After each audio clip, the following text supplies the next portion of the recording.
Hola a todos, bienvenidos a Vete Legal, una sección de Vete España traída donde contactamos periódicamente con los mejores abogados, gestores, asesores y todo lo que necesitas para que tu viaje sea un éxito.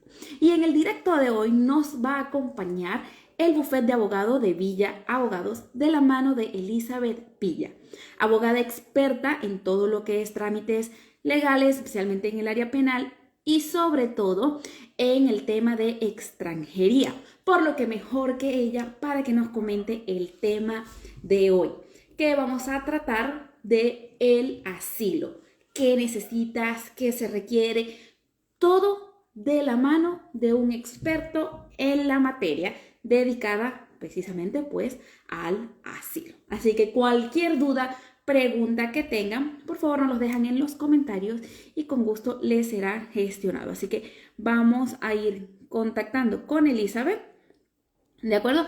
E indicarles que pues cada semana vamos a estar con un experto en la materia, precisamente en distintos temas.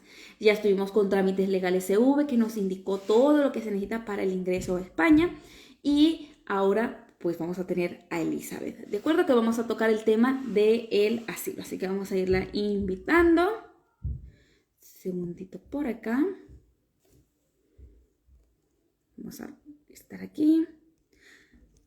Vale, cuando puedas, Elizabeth, mandas la solicitud para comenzar el directo y ya estaría.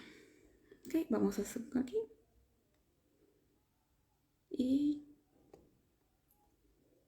aquí está. Vamos a hacerlo con Villa Abogados. Aquí está. La invitación. Ahí está. Y vamos. Ahí está.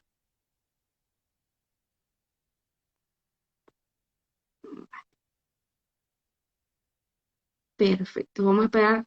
Aquí está. Te mandé la solicitud cuando puedas. Entras o me la mandas y yo te la acepto. ¿Ok?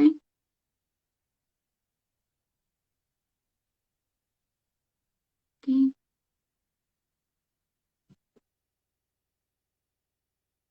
Ya está. Voy a esperar un poquitico a que Elizabeth estemos listos. Lo tienes en la parte de abajo, cualquier duda, por si acaso. Ahí está. Aceptamos.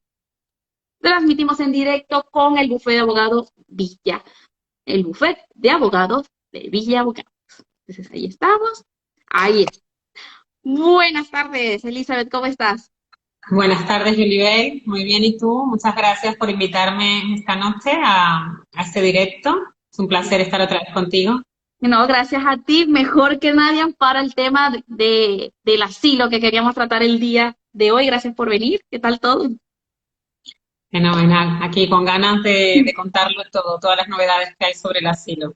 Así es, sobre todo porque hay bastante interesado y hay bastante movida porque ha habido muchos cambios este año.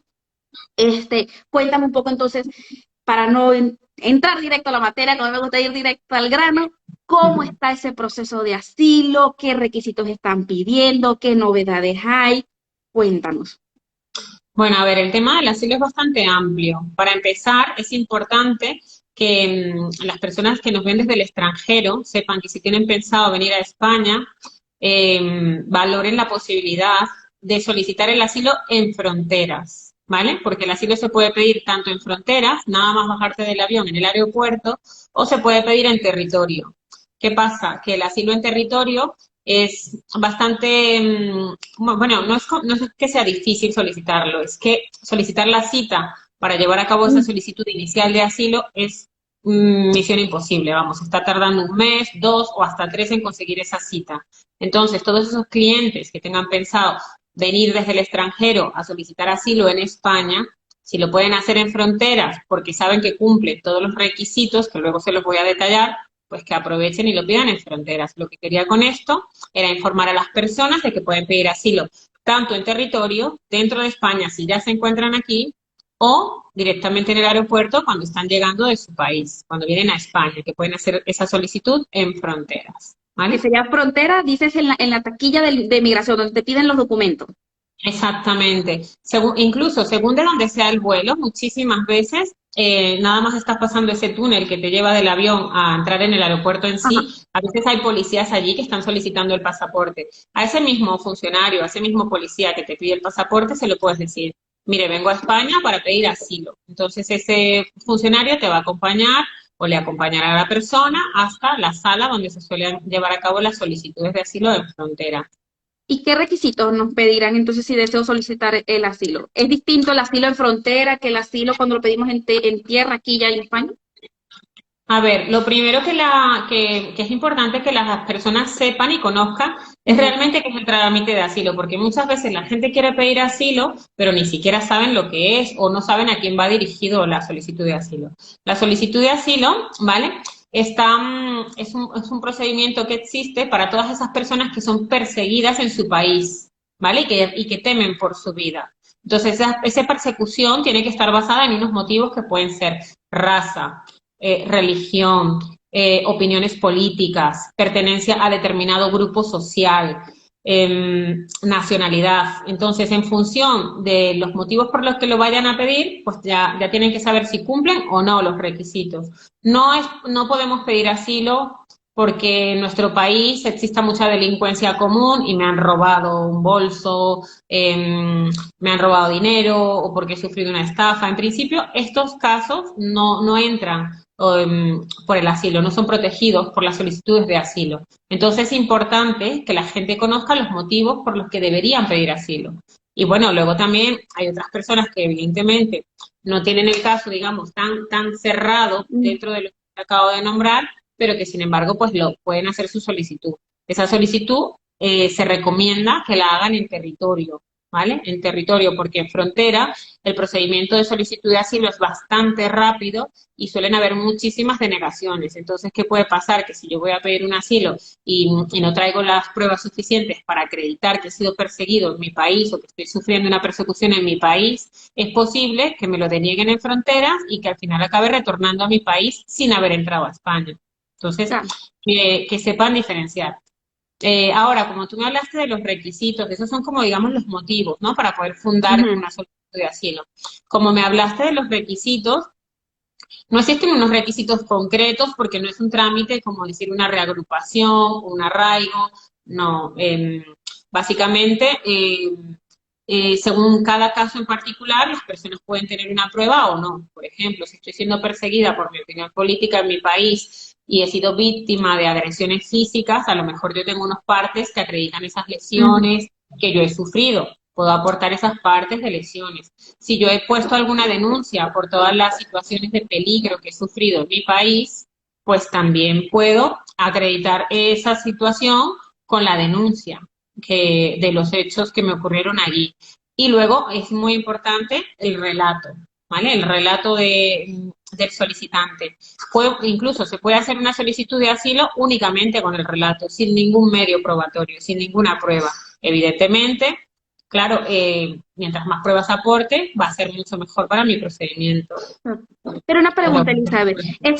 Ese relato que entiendo que es lo mismo que la exposición de motivos de la razón por la que estoy pidiendo el asilo, sí. no es lo mismo porque, claro, ¿qué sucede?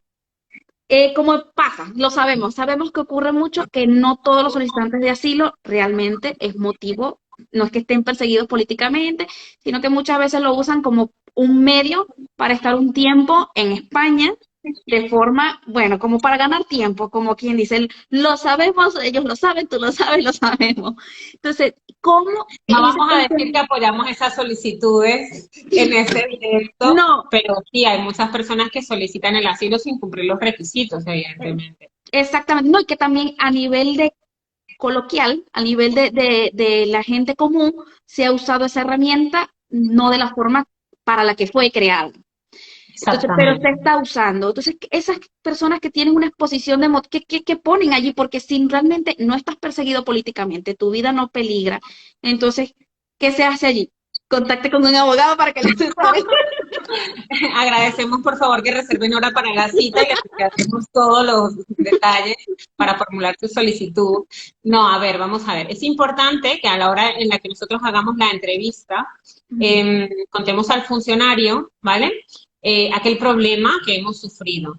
Es importante que mantenga un orden cronológico, que cuente su relato a lo mejor desde lo más antiguo hasta lo más reciente, aquellos hechos que le han podido ir ocurriendo. Por ejemplo, vamos a hablar de Venezuela porque sabemos que en Venezuela hay muchísimas solicitudes o hay muchos venezolanos que son solicitantes de asilo aquí en España. Entonces, hay muchos venezolanos que han sido opositores toda su vida y que a lo mejor desde el año 2015, yo qué sé, o desde antes, están yendo a marchas, manifestaciones, etcétera. Entonces, empezaríamos a contar que en el año tal estuve en Venezuela, yo pertenecía al partido político X, estaba en contra del gobierno del país, por ejemplo, ¿vale? O sea, siempre atendiendo a las circunstancias personales de cada uno. Entiendo.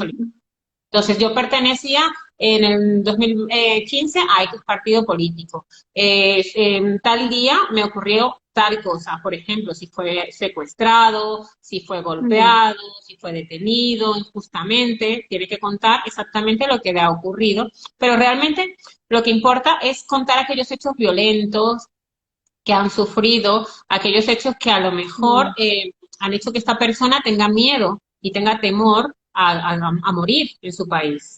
Entonces, lo que hay que contar más que nada son estos hechos violentos, en qué se motivan y en qué se fundan. Obviamente, en este caso, si hablamos de Venezuela, muchas veces son por persecuciones políticas, porque son opositores, porque hay unos círculos bolivarianos que están detrás de los ciudadanos que no pertenecen al gobierno, que están en contra, ¿vale? Entonces, es importante que se deje siempre, que se haga énfasis en que el motivo inicial tiene que ver con sus opiniones políticas, porque no están en contra de la política del país, ¿vale? Y luego, pues, que cuenten esas agresiones que han sufrido en orden cronológico, ya te digo, y siempre que empiecen desde atrás hacia adelante y luego les van a preguntar cuál ha sido el último hecho de relevancia, porque si estaba siendo perseguido desde hace 5 años, ¿qué te ha hecho abandonar el país ahora? ¿Por qué vienes ahora? Entonces habrá que contar ese último hecho relevante que ha ocasionado que esta persona venga a solicitar el asilo ahora en la actualidad y no hace 5 años. Entonces tiene que haber ocurrido algo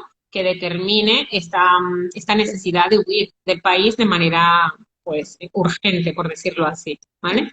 Entiendo. Entonces, Comentaste que cuando se hace en frontera es mucho más sí. rápido, que por eso no lo pidamos si realmente no tenemos los motivos reales por los que fue creado el asilo.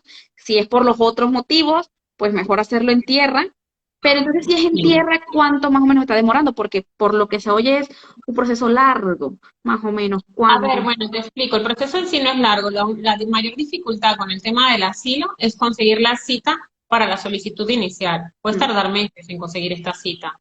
Entonces, a ver, una vez tienes la cita, el procedimiento es sencillo, no hay mayor complicación, acudes a la cita, das los motivos y te van a dar un justificante del que tú has solicitado asilo y con eso ya puedes permanecer o estar en España de manera regular, incluso puedes tener derecho a la asistencia sanitaria y puedes hacer vida, digamos, normal, ¿vale? Con esta documentación.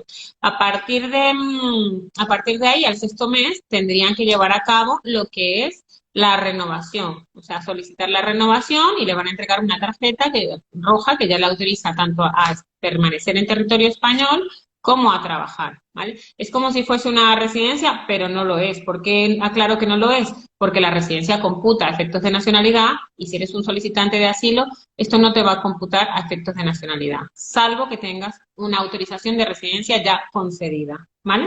Entonces, a partir de ahí, pues la persona podrá trabajar, podrá mantenerse en España, pues con todos los derechos que tienen los solicitantes de asilo. También es importante que sepan que aquellas personas que no cuentan con un domicilio familiar o de un amigo, alguien que les reciba en España, si eres un refugiado, pues tienes derecho a que te den, digamos, alojamiento, a que te seas acogido en territorio español. Lo único es que, claro, estas solicitudes se hacen a través de la trabajadora social y es posible que te den una casa, pues a lo mejor en Almería o en Murcia o donde hubiere, pero no tiene por qué ser siempre en Madrid, ¿vale? O en la ciudad de Y tu no preferencia. afecta, no afecta por lo menos si yo tengo mi hogar y tengo un Sí, familiar que está por X o Y motivo solicitando el asilo, sean los motivos que sean, ¿no afecta a la persona que está en la casa tener a alguien como asilo? para nada. Empadronar a alguien con asilo, por ejemplo. Para nada, no, no, no, no, no te afecta para nada. A ver, los efectos de estar empadronado en un domicilio, pues serán los de siempre, porque a lo mejor luego si la persona tiene que hacer un trámite y tiene 5 personas viviendo allí, a lo mejor hay que acreditar Ya. por qué vive, si contribuye o no. Por ejemplo, las personas que luego quieren solicitar, pues yo que sé, una pensión no contributiva, pues siempre van a verificar, van a pedir un padrón conjunto y van a ver quiénes viven ahí. Pero si te pide o no pide asilo, no tiene nada que Claro, es ver, por la porque cantidad de personas que tengas en tu hogar, claro, no la condición de esa persona, entiendo. Y una consulta, repite un momentico porque me perdí. Dices que desde la primera cita, desde, sí. tienen que pasar 6 meses para la renovación y en esa renovación puedo trabajar. Antes, nanay, Durante no. los primeros 6 meses no se puede trabajar, se autoriza a trabajar a partir del sexto mes, ¿vale? Entonces, durante ese tiempo no. Por eso incluso hay ayudas económicas, quizá para los solicitantes, tienen acceso a ropa, alimentos, a acogida, pero no autoriza a trabajar desde el momento inicial, sino a partir del sexto mes. Eso en Y todos los estos, casos, ¿eh? y estos 6 meses sin contar el tiempo que te demore la cita de la renovación. Exactamente, exactamente. Ese Por es. eso, por eso insisto Ujú. en que si vas a venir a España y tienes pensado solicitar asilo y sabes que cumple los requisitos o que eres de un país por el que posiblemente te van a admitir a trámite la solicitud, yo recomiendo siempre hacer la solicitud en Barajas o en el aeropuerto de entrada al territorio español, ¿vale? Entonces, siempre voy a recomendar que se haga la solicitud en fronteras si sabemos que cumplimos los requisitos. ¿Vale? O bueno, los requisitos no, o que sabemos que estamos perseguidos por raza, religión, nacionalidad, opiniones políticas o pertenencia a determinado grupo social. Siempre que lo pidan en fronteras. ¿Por qué? Porque vas a salir documentado de fronteras y vas a saber que exactamente en el mes 6 vas a estar autorizado a trabajar. Y entonces tu proceso va a ser más corto, vas a tener todos los beneficios desde el día 1 de entrada a territorio español. Mm, ¿Vale? claro. De todos modos, luego creo que vamos a tener tiempo para explicar en qué consiste esa solicitud en fronteras, porque Sí, también es verdad que tiene sus beneficios, pero también tiene, bueno, tiene sus contras, ok. ¿vale? Vale, entonces sigamos con el tema asilo porque sí que me interesa y quiero aprovechar un momentico porque, y ya responde, y te hago la pregunta que hizo Josué, porque me llama la atención porque se habla mucho de asilo. El asilo Sí. político perseguido por razones quizás porque, bueno, uno está en el ambiente del Venezuela y pues conoce más el asilo político que otro. Pero ese asilo por raza, por persecución de género, ¿cómo sé que soy perseguida por mi raza? ¿Cómo sé que mi motivo es ese?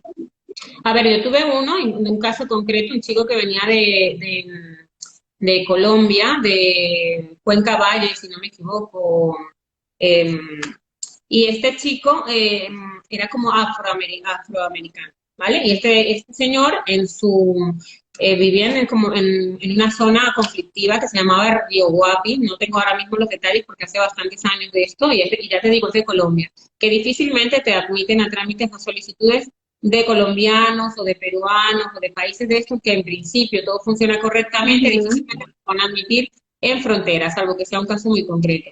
Lo cierto es que este señor allí sufría ciertas amenazas, tanto él como su familia, y en todas esas amenazas siempre hacían énfasis a su raza, a que era afro, a que exactamente era negro, y entonces pues todas las Mm, amenazas pues eran relacionadas con su raza. ¿Qué pasa? Que yo incluso asistí a este señor cuando ya le habían denegado la solicitud, porque yo no le asistí en la solicitud inicial. mm, Él me llamó para que le brindara mis servicios cuando le habían denegado. Entonces yo veo la solicitud de él y veo que la verdad está un poco flojita. ¿Qué pasa? Que en el reexamen, que es como la segunda oportunidad que tienen para evaluar o para recurrir esa denegación, en ese reexamen ampliamos los hechos y entonces yo me entrevisté con él, le dije que me contara toda la situación y dijimos exactamente a qué raza pertenecía. Ahora mismo no lo recuerdo, afrodescendientes creo que son.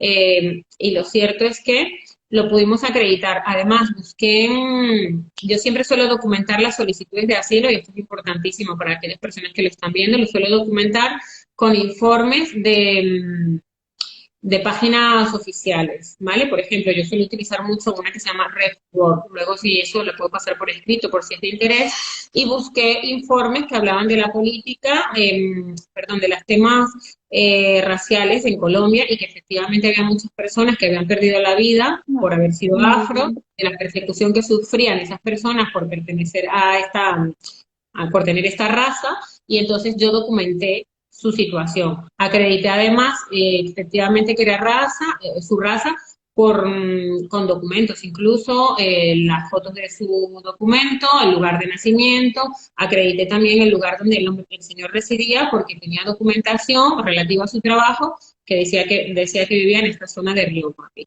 Y ahí existen como unos piratas que van en pleno río, pues intentando llegar a los pueblos y roban a la gente, pero claro, básicamente lo hacen todo esto por los grupos de raza porque no les gusta estas personas afro.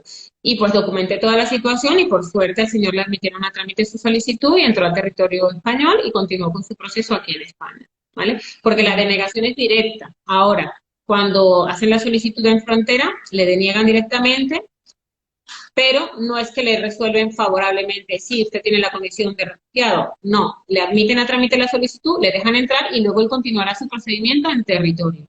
Ah, entiendo, entiendo. De hecho, Josué dice, si ya tengo la cita y hago la entrevista, la aprobación o denegación te lo dicen en qué tiempo aproximado.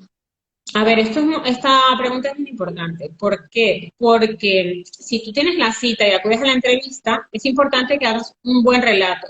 Porque si tienes un relato que es evidente, que no cumple con los requisitos, este relato es posible que cuando vayas a renovar directamente te entreguen la denegación. Conozco casos en los que han contado unas historias que resultan completamente increíbles o que saben que directamente no encajan dentro de lo que es una solicitud de asilo y lo suelen denegar a los mismos 6 meses. Entonces, según lo bien formulada que esté la solicitud y según si el relato cumple o no los requisitos, ¿vale?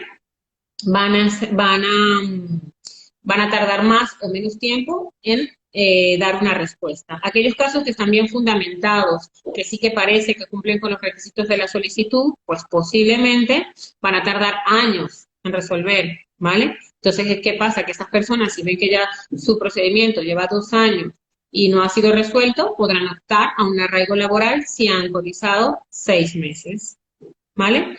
Mientras que si no han cotizado nada, pues tendrán que esperar hasta los 3 del arraigo social. Entiendo, o sea que realmente el motivo es muy importante. Claro, es muy importante porque de eso va a depender la pronta o tardía resolución. Y según el caso, siempre nos va a interesar que se alargue en el tiempo para mantenernos en España, digamos, de manera... Mínimo hasta cumplir el tiempo de arraigo. Y cuando vienen de un tercer país, el famoso tercer país que lo he escuchado mucho, me lo han preguntado muchos clientes, lo niegan, lo aprueban, dicen que es más difícil. ¿Cómo es eso realmente?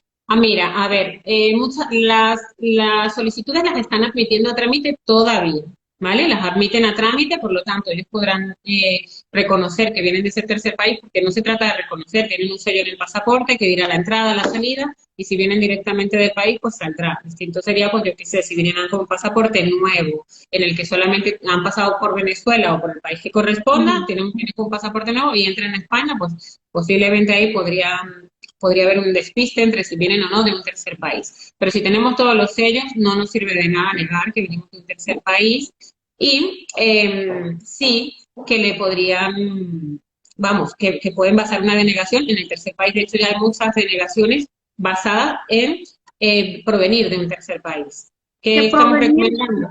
Disculpa que te interrumpa, Isabel. Provenir no tiene que ver con la escala, con el vuelo en escala que hacen. Porque No, es no, que no. que mi vuelo hizo escala, entonces ahora me lo van a denegar, a un vuelo directo. No. Y, No, a ver, se entiende por permanecer en un tercer país en que la persona ha estado en ese país X cantidad de tiempo, incluso vienen muchas personas con residencia concedida, con visado o residencias, que consta que han estado en otro país viviendo o incluso directamente lo dicen que han estado viviendo, trabajando y que luego se han venido a España. Entonces, claro, si comentan esto, es evidente que van a denegar.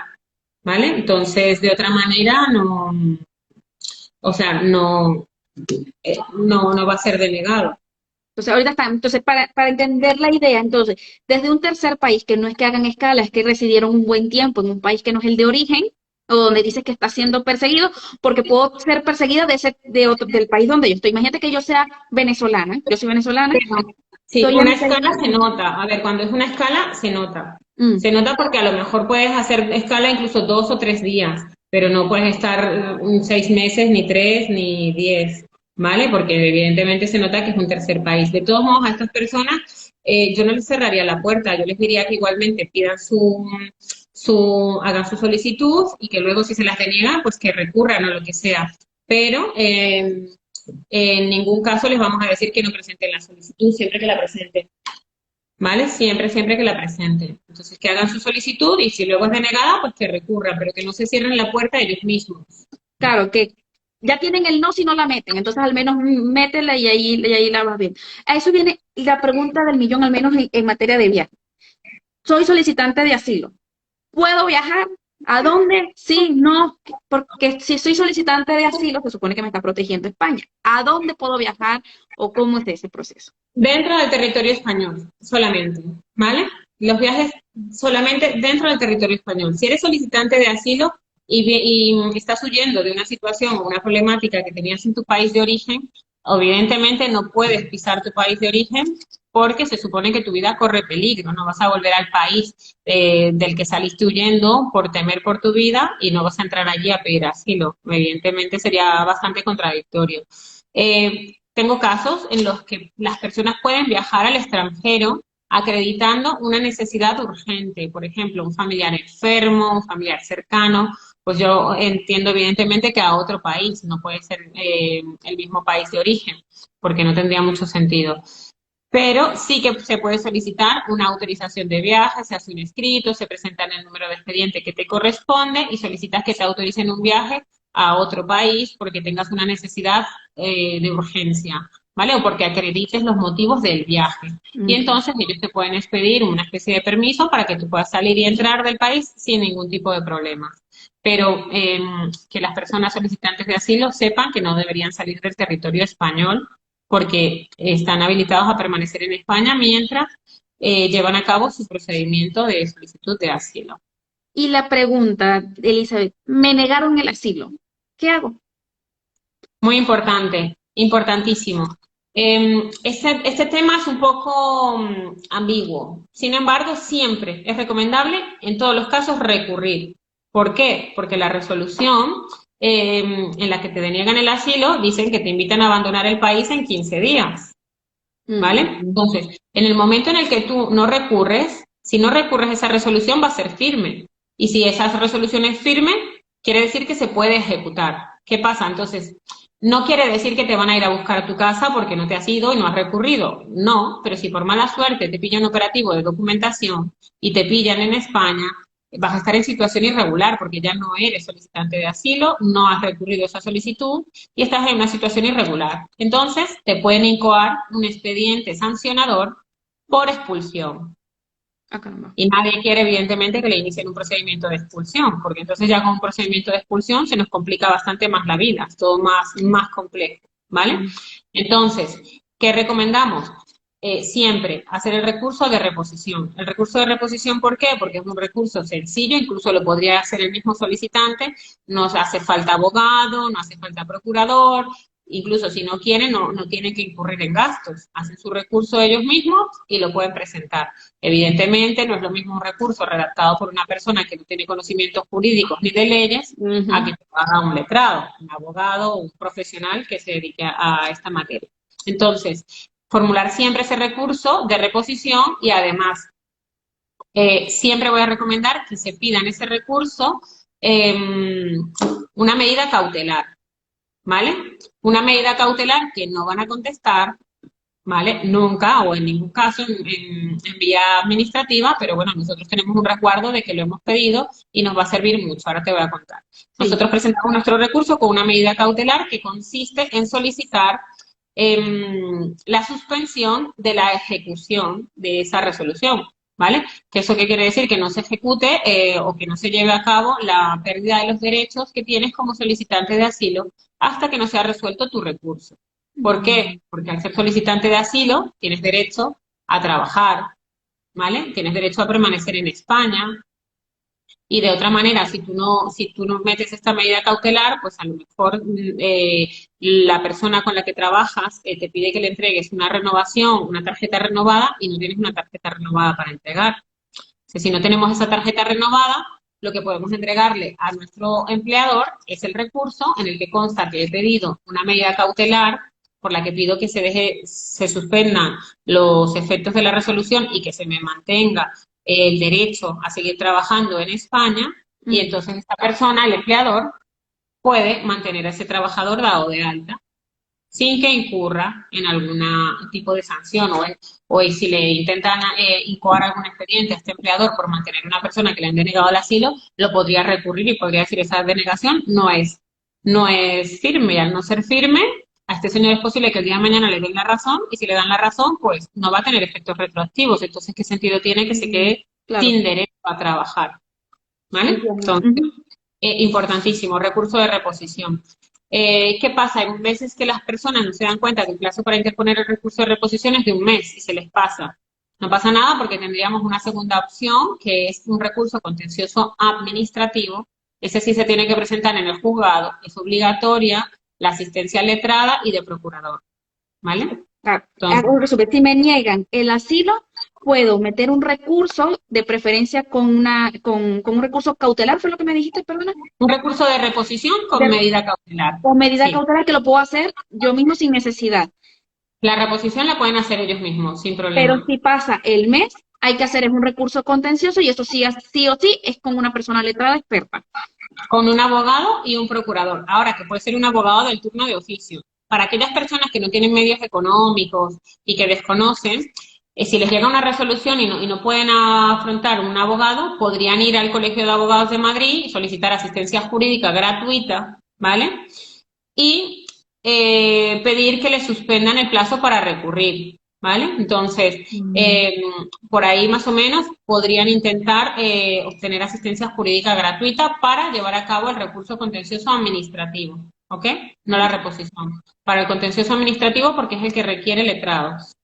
Claro, entiendo. Pero para la solicitud de asilo se puede acudir al colegio de abogados. A ver, poder pueden. Otra cosa es que el colegio facilite esos servicios. Yo creo que no, realmente. No conozco ningún caso. No Ah, conozco ningún caso. Yo no estoy en el turno de extranjería, estoy en el turno en materia de penal, pero no conozco ningún caso porque para una solicitud no es necesaria tampoco la asistencia letrada. claro, es para más otros casos, como, claro, te entiendo. Claro. Entiendo. Entonces, retomemos el punto ahora sí de la diferencia o cómo cuando se hace en frontera el tema del asilo. Profundicemos un poquito más de ese tema, Elizabeth, por favor. ¿Cuándo Ok, sí, cuándo no? bueno. Fenomenal, yo lo voy a contar todo, porque además he llevado muchísimas solicitudes de asilo en frontera, ¿vale? Entonces, inicial, la persona nada más llegar al aeropuerto, es importante que no pase los controles y que no abandone, o que no le sellen el pasaporte y le den entrada. Si le dan entrada ya no va a poder hacer el trámite. Por lo tanto, recomiendo que a esa persona que entra al territorio español y quiere pedir asilo, el primer policía que vea que le diga quiero pedir asilo. Esa policía le va a llevar a una sala especializada donde están todos los solicitantes de asilo y están los policías y los funcionarios que se encargan de recibir la solicitud, ¿vale? También hay los representantes de la OAR, que es un organismo, vamos, del SEAR, perdón, que es una organización que también pues se preocupa por asistir a los solicitantes de asilo. Estará la Cruz Roja, si necesitan asistencia sanitaria se las van a brindar, si necesitan ropa, lo que sea, le van a dar alimentos, medicación, van a estar bien cuidados allí mientras hacen su solicitud. Entonces le llevan a esta dependencia. Una vez allí, según si van a ser asistidos por un abogado particular, se pueden decir, quiero que me asista a este letrado. Ese letrado, ellos llaman al colegio de abogados, el colegio de abogados pone a su disposición a ese letrado, y ese letrado se desplazará al aeropuerto para acompañarle a esta persona a hacer su solicitud, ¿vale? Que pude haber hecho el Entonces, contacto previo con el letrado que me va a estar esperando allí. por Por ejemplo, supuesto, tú que y es atiendes este caso, recomendable. yo puedo decir vi el caso contigo, vi mi caso personal contigo antes de llegarme a España, y ya yo simplemente digo allá, mira, quiero que Elizabeth Villa sea mi letrada, ya, pero ya tú sabes desde antemano que vas a asistir, ¿no? Exactamente, quiero pedir asilo y esta es mi abogada. dan Ah, ya. el nombre o el número del colegiado y ya directamente le ponen el colegio contacta con el letrado y el letrado pues se persona directamente allí para asistirle a su entrevista. Entonces, eso es importante. Otro punto importantísimo, digamos que la parte negativa de solicitar asilo en el aeropuerto es que puedes permanecer en el aeropuerto varios días. Esos varios días pueden ser 1, 2 u 8, no se sabe, ¿vale? Mm. Entonces, es indefinido. ¿Esto de qué depende? Va a depender de la cantidad de solicitantes de asilo que estén en barajas en esos momentos. ¿Por qué? Porque solamente hay a lo mejor un par de agentes o tres recibiendo entrevistas. Y entonces, si tenemos aquí en Barajas 40 personas, pues tenemos que saber que entre tres personas recibiendo entrevistas, a lo mejor vas a tardar 2 o 3 días en que te toque tu turno para hacer la entrevista. ¿Vale? Entonces, puede ser que duermas allí 1 o 2 días antes de la entrevista y una vez hecha la entrevista, ellos van a tener 4 días para contestar. ¿Vale? 4 días. Entonces, esos 4 días que tienen para contestar, pueden contestar en el día 1 o en el día 4. Son 4 días más que a lo mejor voy a tener que permanecer ahí dependiendo, ¿vale? Puede ser más, puede ser menos. Importante que tengan en cuenta los festivos, ¿vale? Porque me pasó estas navidades que llegaron unas personas pues el día 23 o así y han tenido que permanecer ahí como hasta el 27 porque no pasaron entrevista. El funcionario que las recibía estaba con COVID, el otro estaba de vacaciones y Porque entonces no pueden ir a una residencia si tengan gente conocida que en España no pueden entrar hasta que no se resuelva. hasta que no sea admitida a trámite su solicitud, no entran en territorio. Eso van a estar ahí, que es tránsito, que no es ningún sitio. Ya sabemos que dentro del aeropuerto es tierra de nadie, por decirlo así, y entonces no han entrado a España hasta que no pasen los controles y sea admitida la entrada, ¿vale? Entonces, importante que sepan eso, que pueden estar ahí varios días. Ya puestos que estamos en los plazos, lo indico. Hacemos la solicitud, tienen 4 días para contestar. Luego de esos 4 días, me pueden dar admisión. Si me admiten, entro a España. Y continúo mi proceso aquí, que el proceso sería únicamente recoger la documentación el siguiente día hábil y lo van a recoger en la oficina de asilo y refugio que está en Pradillo número 40. ¿Vale? El siguiente día hábil. Si entro un sábado, el lunes estoy ahí a las 9 de la mañana y me documentan. Si Mm. entro un lunes, pues el mismo martes estoy ahí a las 9 de la mañana y me documentan. ¿Vale? Esa es la opción en caso de que sea admitido a trámite la solicitud. Si la solicitud no es admitida a trámite y por el contrario deniega, le van a dar plazo de 2 días para que formule un reexamen. Reexamen es, por decirlo así, un recurso. En ese recurso o en ese reexamen pueden ampliar los hechos. ¿Qué pasa? La entrevista del asilo es como estamos tú y yo, hablando con un policía que vas a tener enfrente y le vas a contar el relato. Y al final ese policía es el que va a transcribir lo que tú estás contando. Entonces puede ser que exista alguna información que no diga, que no apunte, que no anote. Por lo tanto, en el reexamen yo siempre voy a poder decir que lo que dije es verdad y además añadir hechos nuevos, ¿vale? O sea, hechos que no están reflejados en mi solicitud inicial. Además, esto, y que es importante, que si ellos van a ser asistidos en España por un abogado, que tengan familiares que puedan estar en comunicación con ese abogado. ¿Por qué? Porque si hace falta documentación para ese reexamen, Mm. le pueden enviar algo más, que dé información, ¿vale? Información, por ejemplo, muchas veces yo aporto noticias incluso. Noticias de que en tal sector, en tal sitio, han muerto en ese último año tantas personas por hechos similares a los que yo estoy contando que me han ocurrido. ¿Entiendes? Eso sirve también como prueba para acreditar que sí que corro un peligro en mi país. Y en el ¿Vale? caso, eso es el caso de frontera. En frontera, ese es el reexamen, sí, no he terminado, ¿vale? Perdón. Vale, hacemos el reexamen, que nos dan 2 días para formularlo, y luego, una vez presentado el reexamen, tienen 2 días para contestar. Si ese reexamen es admitido, o sea, es admitida la solicitud, entran a territorio. Si es denegada la solicitud, ya nos van a poner un vuelo, incluso para regresar a nuestro país, o al país del que proveníamos. Si veníamos de, yo qué sé, de Turquía, nos van a mandar a Turquía. No me van a mandar a Venezuela porque soy venezolana, no, te mandan al país de procedencia. ¿Vale? Entonces ya te van a poner un vuelo. La última opción que tendrías en ese caso, y que yo siempre recomiendo agotar todas las vías, es presentar una solicitud de medidas cautelares. Esas medidas cautelares se tienen que acompañar siempre a un recurso contencioso administrativo y se tienen que presentar según si es fin de semana o es un día a partir de las 3 de la tarde en el juzgado de guardia de Plaza Castilla, aquí en Madrid, por ejemplo, ¿vale? En el juzgado de guardia. Si me deniegan un lunes a las 9 de la mañana y me ponen el vuelo para el miércoles, hay tiempo de por medio, están funcionando los juzgados, la Audiencia Nacional o los juzgados de lo contencioso administrativo. Entonces podríamos presentar ese recurso dirigido a este organismo. Eso sí, también, evidentemente, lo tiene que hacer un abogado. Unas medidas cautelarísimas dirigidas a un juzgado siempre tienen que estar bien formuladas y evidentemente tienen que ser firmadas por un letrado, ¿vale? Entonces, digamos que ahí finalizaría el procedimiento de fronteras. Si es desestimada esta medida cautelar y la persona vuelve a su país de origen, puede continuar con el recurso en España, aunque esté en su país. Y si el día de mañana le dan la razón, pues a lo mejor va a poder regresar y ya entrar directamente con la condición de refugiado. ¿Vale? Y allí porque ese tema sí que no lo había escuchado, el tema de pedido en aeropuerto, porque pues, como digo, a nivel de gente, que es lo que uno escucha, siempre ha sido aquí, y más bien han evitado en frontera, pero yo creo que es precisamente porque no tienen 100% los motivos para pedir el asilo. Entonces allí te pregunto, ¿en qué momento conseguir el abogado y en qué momento no? ¿O cuál es la diferencia de hacerlo por mi cuenta a hacerlo con una persona, con un abogado? ¿Cuál sería la gran diferencia? A ver, yo creo que eso es como todo. Por ejemplo, si te duele una muela, vas al dentista. O tienes la opción de mirar en internet en Google el remedio casero para el dolor de muela. Pero no va a ser lo mismo.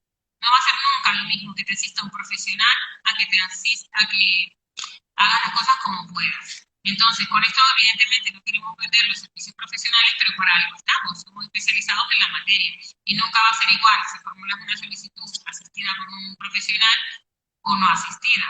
Entonces, mi recomendación sería siempre que lo hicieran con un abogado. ¿Por qué? Porque es que a mí me da muchísima lástima cuando me llegan aquí con un asunto a lo mejor denegado, que a lo mejor tenía todo para ser admitido o pues cumplían los requisitos, pero como esa persona no se supo defender o no tuvo las manos de un profesional o no estuvo con ningún profesional, directamente le han denegado o le ha faltado un requisito o ha omitido información que podía haber contado y que me podía haber favorecido y no lo ha contado, ¿me entiendes? Yo siempre voy a recomendar, por supuesto, que busquen ayuda profesional porque es que al final merece la pena. Mira, hay personas que viajan y dicen, voy a ir a España y me voy a quedar y voy a pedir asilo, pero no pagan un profesional.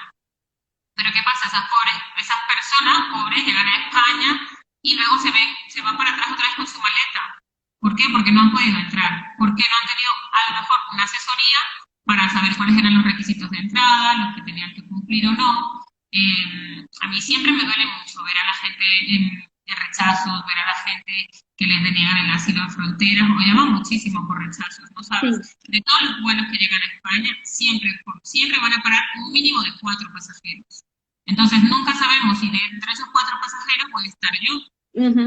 Y entonces, pues ya cuando les paran y no cumplen los requisitos de entrada, la devolución al país de origen es casi segura.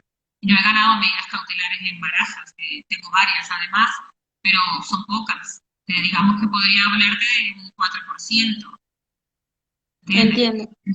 Entonces, yo siempre voy a recomendar que hagan un esfuerzo, por lo menos por asesorarse o por informarse bien antes de dar un paso tan grande, porque hay personas que a lo mejor se gastan su dinero, sus ahorros en un vuelo y luego pues lo pierden, porque les toca volver para allí. Claro, o que lo deniegan, como dices, a los 6 meses en la segunda cita, porque claro, está el rumor de que está tardando, y bueno, mientras tarda sale los 2 años, pero ya hay casos que sí se lo deniegan a los 6 meses, entonces. Eso también, pero bueno, ya ves, por ejemplo, en el caso de frontera sí que veo más urgente la necesidad de un letrado. En el caso de territorio, a ver, la solicitud la pueden formular, ya están en territorio, la denegación no lleva aparejada una expulsión inmediata, ¿me entiendes? Van a estar un poquito más amparados, como en todo. Si estás asesorado mejor, porque lo vas a hacer todo de manera correcta, pero si no estás asesorado, pues a lo mejor no te va a salir como esperabas Claro, no esperar a que lo denieguen para contratar el abogado. Claro, sin embargo, exactamente. Sin embargo, es lo que te digo, que en territorio es bastante más sencillo el procedimiento, por lo que si quieren arriesgar, pues adelante. Y ya te digo, básicamente tienen que intentar contar un relato que sea creíble y que a la hora de que ellos vayan a intentar contrastar información, sí que encuentren que hay personas que a lo mejor están muriendo por esa situación en el país. Entiendo. Tengo una última pregunta, pero voy a responder que Jade, no, Jade o Jade, me disculpa si no pronuncio bien tu nombre, ha hecho varias preguntas.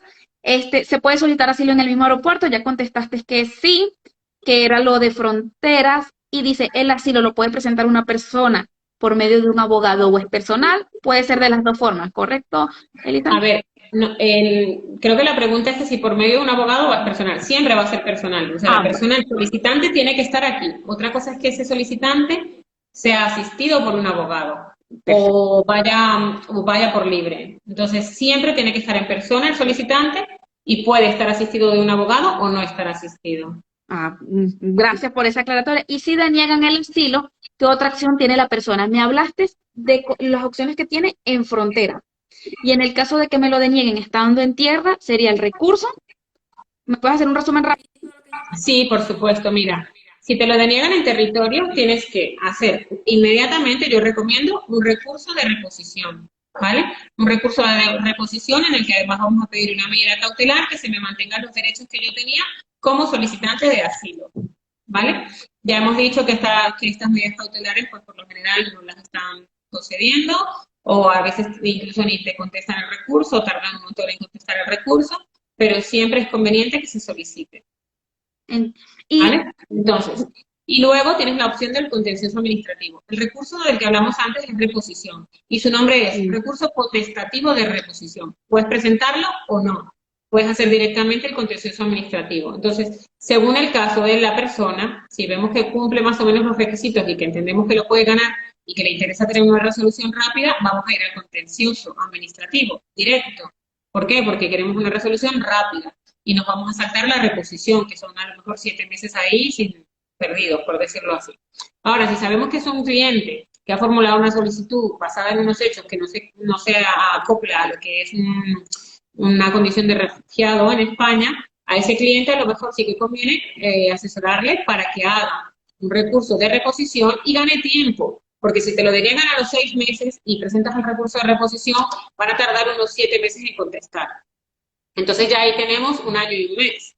Cuando me digan que no, podré hacer un recurso contencioso administrativo y entonces en ese contencioso administrativo sé que voy a tardar entre 7 y 9 meses. ya ahí Ya tienes más tiempo. casi llego a los 2 años, ¿me entiendes? Entonces cuando me resuelvan el contencioso administrativo, si me vuelven a decir que no, pues a lo mejor ya tengo 2 años en España y a lo mejor tengo 6 meses cotizados y entonces ya me olvido de este proceso y me hago un arraigo. Entonces, en función de lo que el cliente quiera, va a optar por una vía o por la otra, si quiere ganar tiempo o si quiere una respuesta rápida. Entiendo. Y entonces, Elizabeth, para ir cerrando, ¿qué aconsejarías tú como abogada que manejas bastante este caso que has visto de todo? Entre los que sí tienen motivos, los que no tienen motivos, los que están graves, los que necesitan algo, un asilo, una protección ya. ¿Qué recomendarías en el tema de asilo? O sea, ¿qué aconseja? De lo que has visto, ¿qué es lo que más aconsejarías? Bueno, aconsejo pues que intenten aportar algo de pruebas, ¿vale? Que el relato sea creíble, que cuando vayan a la entrevista estén muy atentos a las preguntas, porque a veces te hacen las mismas preguntas al principio y luego las mismas al final, y si tú no estás centrado en lo que estás contando y tienes un desorden mental en la cabeza, a lo mejor te vas a contradecir. En el momento en el que hay contradicciones en el relato, esa es una denegación segura y rápida. Entonces, yo recomendaría que siempre, aunque no vayan a entregar su relato escrito, que hagan una especie de guión, de borrador de su relato, de cómo ocurrieron esos hechos que están contando y que intenten, pues, tenerlo esquematizado para que en el momento en el que ellos van a llevar a cabo su entrevista, pues, si le preguntan lo mismo al principio y lo mismo al final, pues contesten lo mismo también. Si le hacen la misma pregunta al principio que al final, que conteste lo mismo y que no vaya a caer en contradicciones que a lo mejor le llevan a denegar. Luego hay personas que están en España y dicen, ay, es que yo llevo aquí 3 meses o un año y no he pedido el asilo. Todavía lo pueden presentar. ¿Por qué? Porque pueden haber Bueno, motivos sobrevenidos que te den, que te hagan sentir la necesidad de pedir ese asilo. Entonces, si llevas un año, no pasa nada, pide tu asilo, porque a lo mejor antes no existían esos motivos que han sobrevenido, que han ocurrido de manera fortuita y te sobrevienen a que tú tengas que pedirlo. Entonces, pide asilo independientemente del tiempo. ¿Qué otro tips así podría dar? Que recurran siempre, en todo caso, siempre, siempre, siempre recurrir, pero intentar hacer las cosas también siempre bien y con cabeza, que intenten buscar un asesoramiento. Hoy, por ejemplo, me ha llegado una resolución, no de este tema, de una expulsión de un cliente que se va a enfrentar a un juicio complicado, que le piden bastantes años de prisión, etcétera. Hemos recurrido y hemos ganado. Entonces, es importante que siempre intenten hacer valer sus derechos, que se asesoren bien, que se informen y que recurran siempre. Yo creo que ese es el mejor consejo que les puedo dar. Ante una denegación, siempre recurrir y para intentar, pues eso, beneficiarse luego de una resolución favorable, que no se rindan. Y hablando de recurrir y asesoría, Elizabeth, ¿cómo contactarían contigo en caso de que prefieran hacerlo, que ya te conocen a través de aquí, de tu bufete? ¿Cómo contactamos con Villa Abogado? Bueno, Villa Abogados nos tienen en Instagram, ¿vale? Pueden buscar Villa Abogados y nos van a encontrar. Ahí les tenemos toda la información. Nuestro despacho está en Plaza Castilla, en el piso 14, la puerta D1 en Plaza Castilla, pero nada más llegar incluso a Plaza Castilla número 3, el portero pues lo sabrá si pregunta por mí, todo el mundo nos conoce, nos pueden encontrar en Google también estamos, tenemos nuestro portal de Villa Abogados. Y mi teléfono, el 633-212-966. También tenemos un fijo, el 910-464-060, pero bueno, toda esta información está en nuestras páginas de Facebook, Instagram, Google. Nos van a encontrar información suficiente como para poder contactar con nosotros. Contigo se puede contar desde la redacción, desde la solicitud, ya sea en tierra o en físico, hasta el final de todos los procesos, Elizabeth. Sí, sí, sí. Incluso muchas veces me contactan desde el país de origen y nosotros les damos asesoría para que el cliente venga tranquilo y preparado para llevar a cabo su solicitud en territorio. Perfecto, pues ¿Vale? nada, Elizabeth, 1 millón de gracias, de verdad, me encanta porque sabes muchísimo de Gracias a cada ti. materia que tocamos. Espero verte en el próximo directo, Un de verdad, placer, lo mismo digo. Vale. Que encantada. vaya todo fenomenal. Vale, hasta luego. Sí, Adiós. hasta luego, nos vemos, igual quedará este directo grabado, Elizabeth, 1 millón y hasta la próxima. Gracias a ti, hasta otra. Chao.